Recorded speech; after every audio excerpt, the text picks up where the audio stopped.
जय हिंद साथियों, प्रहारी मुंबई न्यूज़ से मैं जावेद शेख और इस वक्त हमारे साथ कांग्रेस प्रवक्ता निज़ामुद्दीन हैं।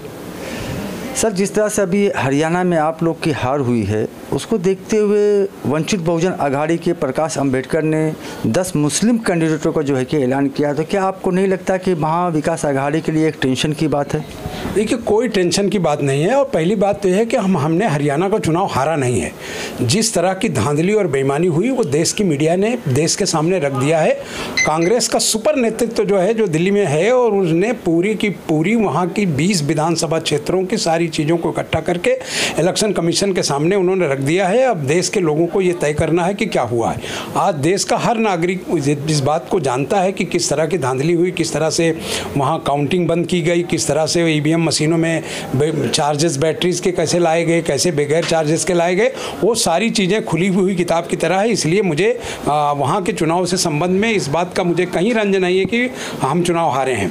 जनता हमारे साथ है, पूरी ताकत के साथ है। आइए, ये देखा गया कि जब आप लोग हार जाते हैं तो बार बार ये आरोप ईवीएम पे लगाते हैं। आप कश्मीर में जीत गए तो वहाँ पे आप आरोप नहीं लगा रहे, यहाँ हार गए तो आप आरोप लगा रहे हैं। हम आरोप नहीं लगा रहे हैं, हम सारा प्रूफ इकट्ठा करके जो प्रूफ सामने है वो इलेक्शन कमीशन को दे रहे हैं। हम सिर्फ आरोप नहीं लगा रहे हैं, हम इलेक्शन कमीशन के कमिश्नर को, जो इलेक्शन कमीशन के हेड हैं, उनको ले जाके सारे एविडेंस के साथ दे रहे हैं। ऐसा नहीं कि हमारी मर्जी से कह दे रहे हैं कि साहब हम हार गए। जो बेईमानी हुई है, जिस तरह की गड़बड़ी हुई है, वो सारे वीडियोग्राफ, वो सारी चीज़ें ऑफिशियली उनको दे रहे हैं। ऐसा नहीं है कि हमने कहा हो कि ये गड़बड़ नहीं हुआ, ये हम अपनी मर्जी से करें। दूसरी चीज़, आपने जो वंचित बहुजन आघाड़ी का आपने महाराष्ट्र में कहा, वो सारी 288 सीटों पर चाहें तो मुसलमान को दे दें, क्योंकि वो उनको महाराष्ट्र के डेवलपमेंट से या महाराष्ट्र की सरकार से उनका कोई लेना देना नहीं। उनका काम है कि बीजेपी के लिए कैसे बेफायदा पहुंचा सकते हैं, वही काम करते हैं। अभी तो आरोप भी लगा दिया कांग्रेस पे कि कांग्रेस जो है हिंदुत्ववादी है।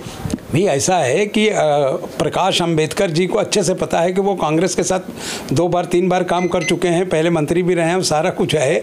तो वो आरोप लगाने के लिए कोई भी कुछ करे, लेकिन पूरा देश देख रहा है कि कौन आदमी सेकुलर है, कौन हिंदुत्व के लिए काम कर रहा है, कौन दूसरे के लिए काम कर रहा है। इसमें सफाई देने की जरूरत नहीं है। कांग्रेस अपने सिस्टम पर अटल है, जो कांग्रेस का सत्य है वही सत्य है। लेकिन सर, इस बात से तो आप सहमत हैं कि लोकसभा में हो चाहे MLC में हो, उनका ही आरोप है कि मुसलमानों को भागीदारी नहीं दी गई। कहीं ना कहीं कांग्रेस जो है कि मुसलमानों को भागीदारी, राजनीति की जो है कि भागीदारी देने के लिए कतराती है। अब देखिए, अब ये विधानसभा इलेक्शन आ गया है। देखिए, बिल्कुल गलत आरोप है। पिछली बार लोकसभा में ये सही था कि किसी मुसलमान को टिकट नहीं दिया, लेकिन जब हमारे पास राज्यसभा की एक ही सीट थी महाराष्ट्र में, तो उन्होंने मुसलमान को ही दिया। ऐसा हम बिल्कुल नहीं बोल सकते। रही दूसरी बात, मुसलमानों को नहीं देते। अभी हरियाणा में 5 टिकट दिया, 5 के 5 चुनकर आए। तो जो चीज़ संभव है, जहां संभव है वो होगा।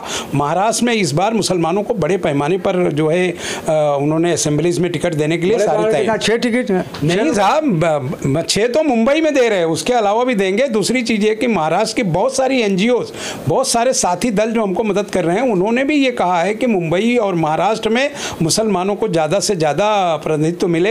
इसलिए हम जो है प्रयास करेंगे और प्रयास कर रहे हैं सारे हमारे लीडर, सारी पार्टी के लोग, कि इस बार ज़्यादा से ज़्यादा माइनॉरिटीज़ को टिकट दी जाए और उसमें मुस्लिम को दी जाए। सर, एक चीज़ ये देखने में, जिस तरह प्रकाश अंबेडकर ने आरोप लगाया हिंदुत्ववादी का, तो वहीं जब जो है कि मुस्लिमों के नबी की बात आती है तो जो अपने आप को सेकुलर बनते हैं, किसी की आवाज़ नहीं निकलती। राहुल गांधी की ज़बान काटने की बात आती है तो सभी लोग चिल्लाने लगते हैं। नहीं, बिल्कुल गलत है। हमारे जितने लीडर हैं महाराष्ट्र में, चाहे वर्षाताई गायकवाड़ हो, चाहे नसीम खान हो, चाहे असलम हो, चाहे दूसरे नेता हो, सभी ने टाइम बिल्कुल पुलिस कमिश्नर को, महाराष्ट्र के DG को, राज्य के मुख्यमंत्री को हर विषय पर अवगत कराया है, हर जगह अपने। लेकिन अरेस्ट तो नहीं करवा सके। नहीं, अरेस्ट अब सरकार उनकी है, वो बेईमानी कर रहे हैं, वो तो यही करेंगे, क्योंकि वो तो उन्होंने पिछले 2 चुनाव में आपने देखा होगा कि मुसलमानों के दिल को कैसे तकलीफ पहुंचेगी, मुस्लिम बच्चों को कैसे तकलीफ पहुंचेगी, उनके इंस्टीट्यूशंस को कैसे पहुंचेगी, उनके धर्मस्थलों को कैसे नुकसान पहुंचेगा, क्योंकि वो ये देखते हैं कि उसकी वजह से उनका बेनिफिट होता है। लेकिन मैं इस बार आपको एक और भी बातें बता सकता हूं कि ये पहला चुनाव होगा, या पिछला जो चुनाव भी गया, अब वोट पोलराइजेशन नहीं होता। अब वो सिर्फ नफरत पैदा करने की कोशिश कर रहे हैं। इस देश में नफरत नहीं चलेगी, क्योंकि देश की जनता इस बात को समझ चुकी है कि बीजेपी के पास कोई डेवलपमेंट नहीं है, कोई वर्क नहीं है, वो सिर्फ और सिर्फ नफरत की राजनीति करना चाहती है। इसलिए आज भी देखिए आप मॉब लिंचिंग की घटनाएं, धर्मस्थल तोड़ने का, प्रॉफिट मोहम्मद सल्लल्लाहु अलैहि वसल्लम के अगेंस्ट बातें करने का, ये इस तरह की हरकतें जानबूझ के कराई जा रही हैं और उनको खुद को मालूम नहीं कि वो क्या कर रहे हैं। क्योंकि पूरी दुनिया में जिस तरह का ये मैसेज गया, जिस तरह से पूरी दुनिया ने इस चीज़ को देखा है, आज उनको खुद को शर्म आ रही है। अब उनके मुख्यमंत्री उत्तर प्रदेश से कह रहे हैं नहीं साहब हम तो किसी धर्मगुरु को के खिलाफ बातें नहीं सुनेंगे और इस तरह का, तो ये एक तरह का छलावा और दिखावा है।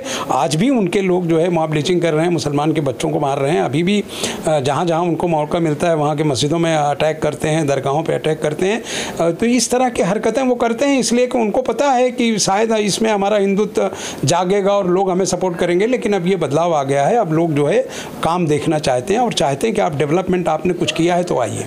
क्या नहीं लगता जिस तरह से हरियाणा हारने के बाद संजय राउत का बयान आया है कि कांग्रेस बताए कि वो अकेले लड़ेगी, तो क्या ये नहीं लगता कि महाविकास अघाड़ी कहीं न कहीं महाविकास अघाड़ी में कुछ ठीक नहीं है? सब बहुत ठीक है। संजय राउत जो है वो हमारे पार्टी या हमारे संगठन के ऑथेंटिक लीडर नहीं है। वो अपने घटक के लिए के नेता हो सकते हैं, लेकिन उन तीनों के बीच की जो लीडरशिप है उसके लिए पार्टी ने लीडरशिप रखी है, वो जो डिसाइड करेंगे। संजय राउत के कह देने से किसी की सेहत पर नहीं फर्क पड़ता, वो तो बोलते रहते हैं, हमेशा ही बोलते हैं। चलिए ठीक है, धन्यवाद। और तभी आपने देखा मुंबई कांग्रेस प्रवक्ता ने संजय राउत को लेकर कहा कि वो अपनी पार्टी के संगठन के घटक है, उनके कहने से कोई नहीं फर्क पड़ता है। कैमरामैन हुसैन के साथ मैं जावेद शेख, प्रहारी मुंबई से।